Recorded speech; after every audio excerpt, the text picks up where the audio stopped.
Assalamualaikum warahmatullahi wabarakatuh. Alhamdulillahirabbil alamin wassalatu wassalamu ala asyrofil anbiya'i wal mursalin sayyiduna wa maulana Muhammad sallallahu alaihi wasallam wa ala alihi washabihi ajmain, amma ba'du. Yang saya hormati Bapak Pembimbing mata kuliah Sejarah Peradaban Islam, perkenalkan nama saya Fidari Wirantri dari Prodi Bahasa dan Sastra Arab. Senang rasanya saya bisa mempresentasikan di hadapan Bapak.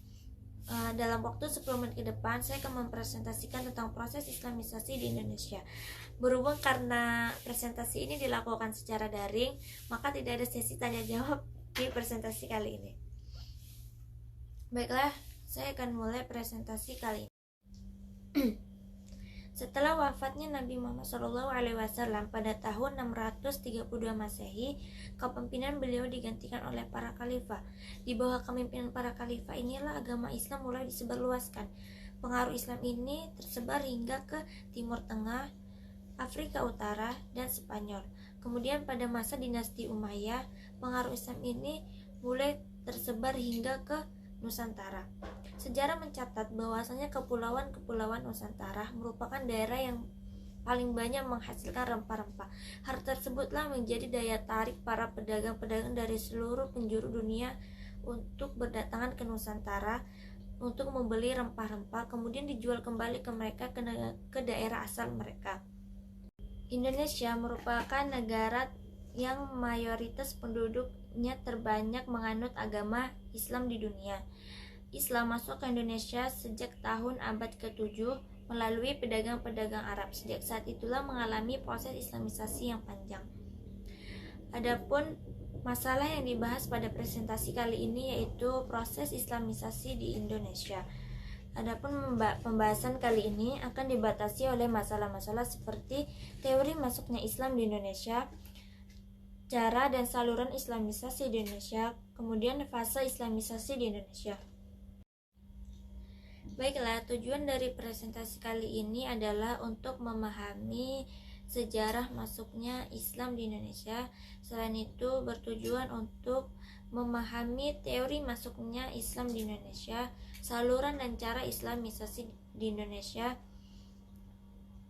dan fase Islamisasi di Indonesia. Adapun metode yang dilakukan dalam penulisan artikel ini adalah mengumpulkan data, menganalisis sumber, kemudian menuliskan data atau sumber. Islam di Indonesia baik secara historis maupun sosiologis sangat kompleks, misalnya tentang sejarah dan perkembangan awal Islam. Hal tersebutlah yang menjadikan para sarjana-sarjana berbeda pendapat. Suatu kenyataan bahwasannya masuknya Islam ke Indonesia dilakukan secara damai, berbeda dengan penyebaran Islam di Timur Tengah. Adapun perbedaan pendapat tersebut terbagi menjadi 3. Yang pertama dipelopori oleh sarjana-sarjana orientalis Belanda, diantaranya Snorkhor Gronje, yang menyatakan bahwasannya Islam masuk ke Indonesia pada abad ke-13 dari Gujarat dengan bukti adanya makam Sultan As-Soleh dari Kerajaan Pasai. Yang kedua, pendapat yang dipelopori oleh sarjana-sarjana Muslim, diantaranya Profesor Hamka dalam seminar Sejarah Peradaban Islam, yang menyatakan bahwasannya Islam masuk ke Indonesia pada awal Hijriah langsung dari Arab dengan bukti adanya pelayaran yang ramai dan internasional melalui Selat Malaka. Pendapat ketiga dipelopori oleh sarjana-sarjana kontemporer seperti Taufik Abdullah. Menurutnya memang benar bahwasannya Islam masuk ke Indonesia itu pada abad pertama Hijriah, tetapi baru pedagang Timur Tengah yang menganutnya di bagian pelabuhan-pelabuhan. Kemudian pada abad ke-13 itulah secara besar-besaran Islam masuk ke Indonesia. Adapun teori yang mendukung masuknya Islam di Indonesia yaitu seperti teori Mekah, teori Persia, dan teori Gujarat. Selanjutnya yaitu saluran dan cara Islamisasi di Indonesia. Proses Islamisasi di Indonesia terbagi menjadi 7. Yang pertama, saluran perdagangan. Kesibukan lalu lintas perdagangan pada abad ke-7, hal inilah yang membuat para pedagang-pedagang Muslim ikut andil dalam mengambil bagian perdagangan di bagian barat, tenggara, dan timur bagian Asia. Yang kedua, saluran perkawinan, yaitu perkawinan antara pedagang Muslim dengan anak bangsawan. Yang ketiga, melalui saluran dakwah, yaitu yang dilakukan para mubalik yang ikut bersama para pedagang. Para mubalik ini bisa juga berupa sufi atau pengembara. Keempat yaitu saluran pendidikan.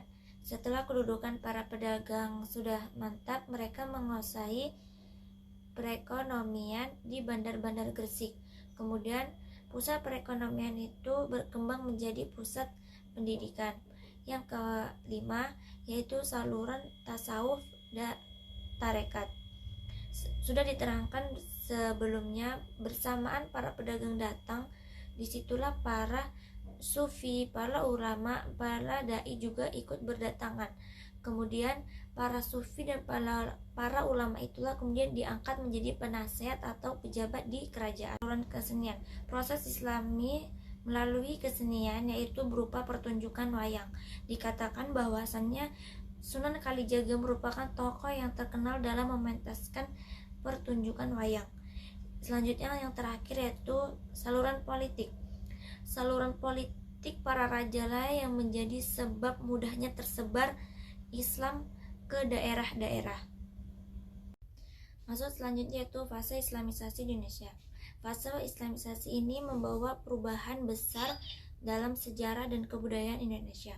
Kemudian penerimaan Islam di kalangan masyarakat telah menjadikan identitas Indonesia sebagai negara dengan mayoritas Muslim. Selain itu, memberikan pengaruh yang mendalam pada seni, adat, dan tradisi di Indonesia. Selanjutnya, fase pengajaran Islam. Islam masuk di Indonesia melalui kontak dengan pedagang Islam Arab dan Persia. Kemudian pengajaran dan penyebaran Islam dilakukan secara bertahap. Kemudian pengajaran Islam di pusat-pusat pembelajaran Islam seperti madrasah dan pesantren. Kemudian pengajaran tasawuf juga berperan penting dalam pengajaran Islam kepada masyarakat. Selanjutnya fase pelembagaan dalam Islam. Pesantren merupakan salah satu lembaga pendidikan tradisional yang memiliki peran penting dalam penyebaran dan pemahaman agama Islam di Indonesia. Kemudian pendirian masjid merupakan salah satu ciri-ciri utama dalam pelembagaan Islam dalam masyarakat. Selanjutnya yaitu fase pemurnian dan pembaruan. Pembaruan Indonesia ditandai dengan berdirinya organisasi-organisasi di Indonesia, di antaranya Jamiatul Khair yang didirikan pada tahun 1905 yang bergerak pada bidang pendidikan. Kemudian selain itu ada juga organisasi Matlaul Anwar yang bergerak pada bidang pendidikan juga. Baiklah, selanjutnya yaitu kesimpulan bahwasannya masuknya Islam ke Indonesia melalui beberapa saluran atau cara, diantaranya yaitu perdagangan dan pernikahan. Adapun penyebaran Islam yang dilakukan oleh para pedagang Arab dan kaum Muslim dari India dan Gujarat. Hal ini terjadi karena adanya hubungan antara kerajaan-kerajaan di India dan kerajaan Gujarat dengan kerajaan-kerajaan di Indonesia seperti Majapahit dan Sriwijaya. Mungkin ini sudah waktunya untuk saya mengakhiri presentasi selama 10 menit yang lalu. Sebelum saya akhiri, saya berterima kasih, dan jika ada kekurangan dalam presentasi kali ini, saya mohon maaf sebesar-besarnya. Saya akhiri. Wassalamualaikum warahmatullahi wabarakatuh.